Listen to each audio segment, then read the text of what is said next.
Untuk PowerPoint, yang pertama ada title bar. Ini berfungsi untuk memperlihatkan nama dokumen yang sedang dibuka.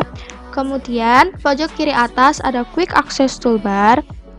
Terdapat 5 icon. Yang pertama ada logo PowerPoint, Save, Undo, Redo, dan Start from Beginning. Ini untuk menampilkan slide. Dan yang terakhir ada Customize Quick Access Toolbar. Kemudian, ini dinamakan tab menu, yaitu berisi menu-menu yang menunjukkan perintah-perintah untuk mengolah sebuah dokumen.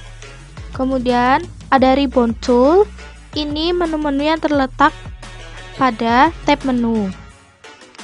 Ruler berguna untuk menyelaraskan teks, gambar, tabel, dan sebagainya.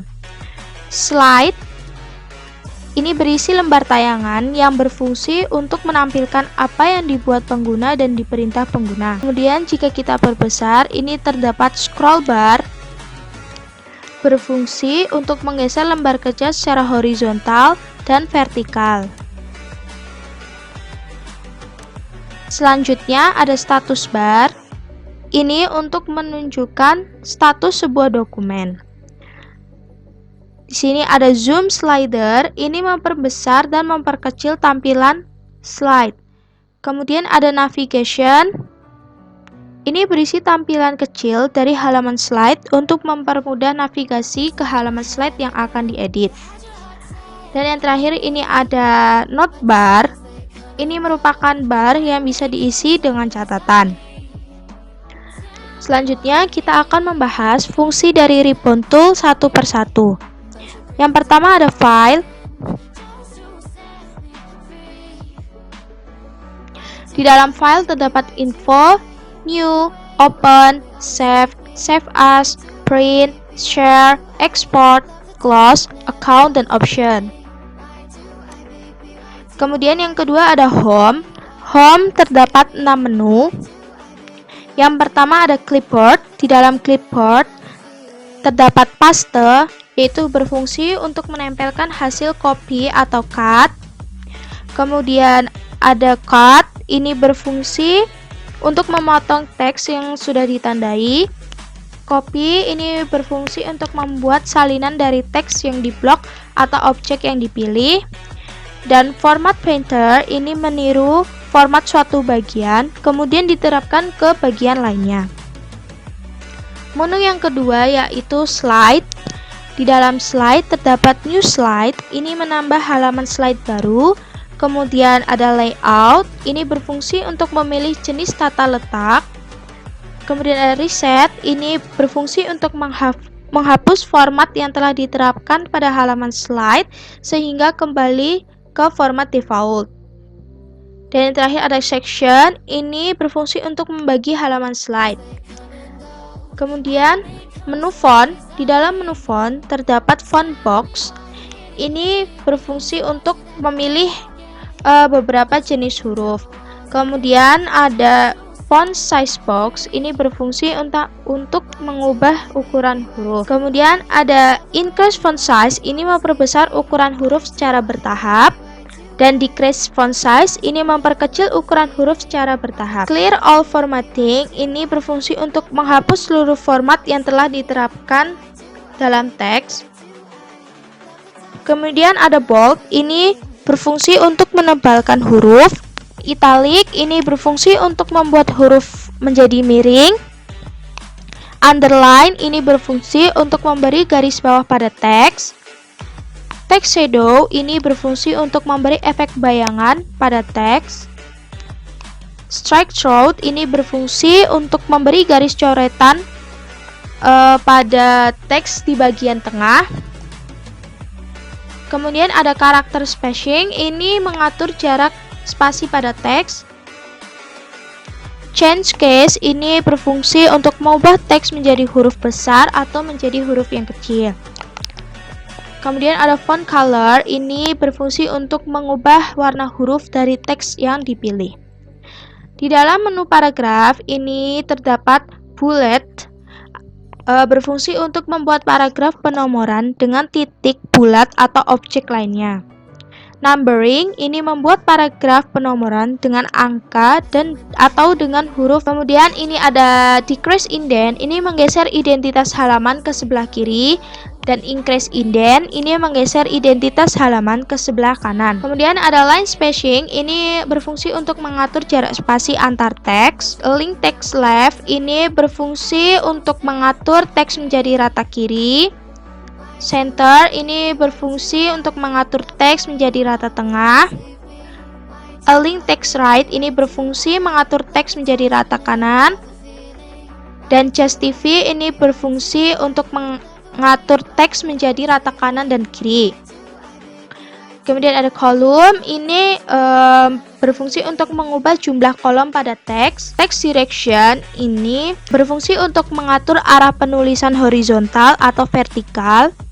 Align text ini berfungsi untuk mengatur paragraf berada di tengah kotak, sebelah atas atau sebelah bawah kotak.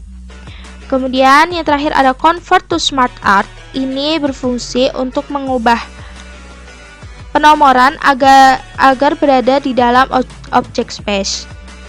Kemudian ada menu drawing. Di dalam menu drawing ini terdapat shape box. Ini berfungsi untuk membuat objek shape di area halaman slide. Kemudian ada arrange, ini berfungsi untuk mengatur susunan objek bersama objek lainnya. Kemudian ada quick style, ini membuat gambar objek shape dengan visual yang lebih menarik. Shape fill ini berfungsi untuk mengatur warna bagian tengah objek. Shape outline ini berfungsi untuk mengatur warna, bentuk, ketebalan garis tepi objek. Dan shape effects ini berfungsi untuk mengatur efek visual objek. Kemudian yang terakhir yaitu menu editing. Dalam menu editing terdapat find, replace, dan select. Tab menu yang kedua yaitu insert. Insert memiliki 10 menu. Yang pertama ada slide. Terdapat new slide, ini untuk menambah lembar kerja yang baru. Kemudian ada table, ini memasukkan sebuah tabel ke dalam lembar slide. Kemudian image, ini terdapat menu-menu untuk menambahkan beberapa foto atau gambar. Dan di menu illustration, ini terdapat shapes, yaitu berfungsi untuk membuat bentuk-bentuk objek yang bisa diberi teks atau tulisan. Kemudian smart art ini berfungsi untuk membuat beberapa bagan. Kemudian chart ini berfungsi untuk membuat beberapa diagram. Ada apps, ada link, ini berfungsi untuk memasukkan sebuah link. Ada comment, menu teks, terdapat text box, yaitu membuat kotak yang bisa diberi teks. Kemudian ada header dan footer, ini berfungsi untuk mengatur margin atas dan bawah. Kemudian ada word art, ini berfungsi untuk membuat sebuah tulisan yang bisa dimodifikasi secara otomatis atau sesuai selera pengguna. Kemudian ada date and time, ini berfungsi untuk memberi waktu dan tanggal. Slide number ini berfungsi untuk memberi halaman pada slide, dan objek ini berfungsi untuk memasukkan sebuah objek. Di dalam menu simbol ini terdapat equation dan simbol, ini berfungsi untuk menambahkan simbol-simbol yang terdapat pada matematika. Dan yang terakhir ada menu media. Di dalam menu media ini terdapat video dan audio. Video ini berfungsi untuk memasukkan sebuah video, dan audio ini berfungsi untuk memasukkan sebuah suara atau musik. Tab menu yang ketiga yaitu desain. Di dalam desain terdapat themes, varian, dan customize.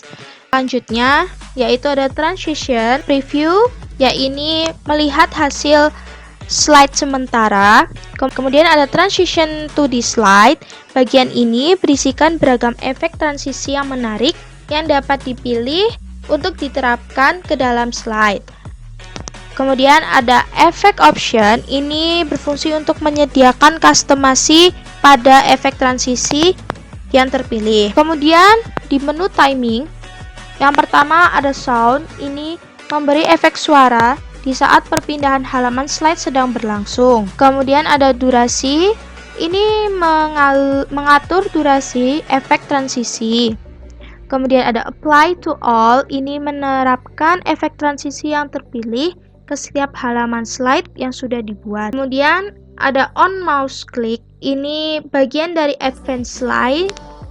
Fitur ini secara default akan terchecklist. Kemudian ada after, ini berfungsi untuk memberikan tempo antara klik mouse dengan berlakunya efek transisi. Selanjutnya ada animasi. Animation ini terdapat beberapa animasi yang dapat dipilih untuk membuat tampilan lebih menarik. Kemudian efek option ini berfungsi untuk mengatur tingkat lanjut dari efek animasi yang telah dipilih. Kemudian menu advanced animation, yang pertama ada add animation, ini berfungsi untuk menambahkan efek animasi. Satu komponen memungkinkan untuk diberi sentuhan animasi lebih dari satu.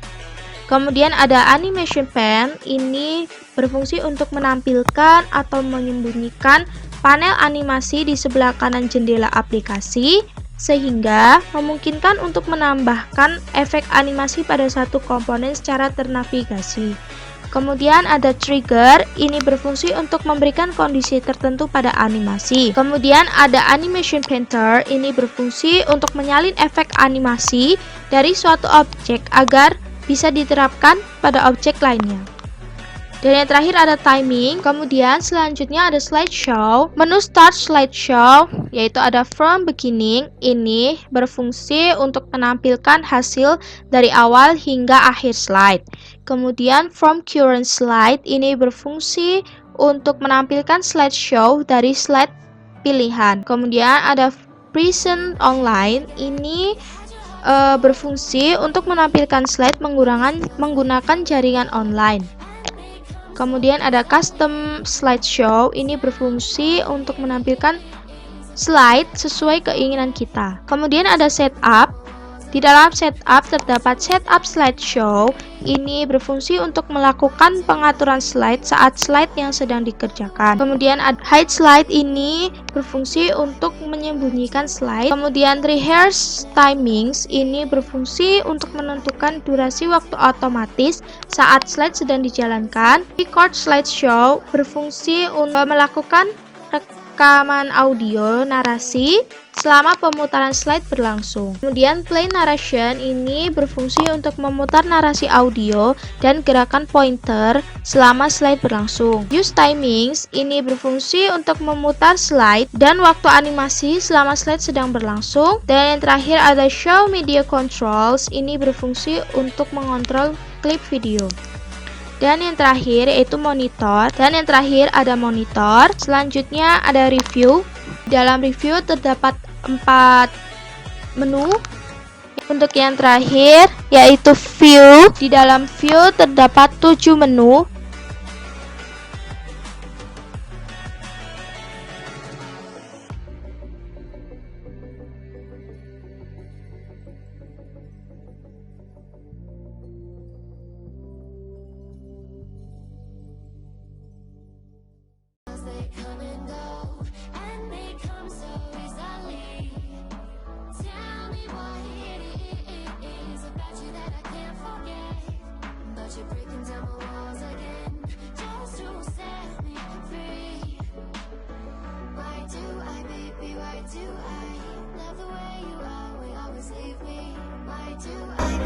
Why do I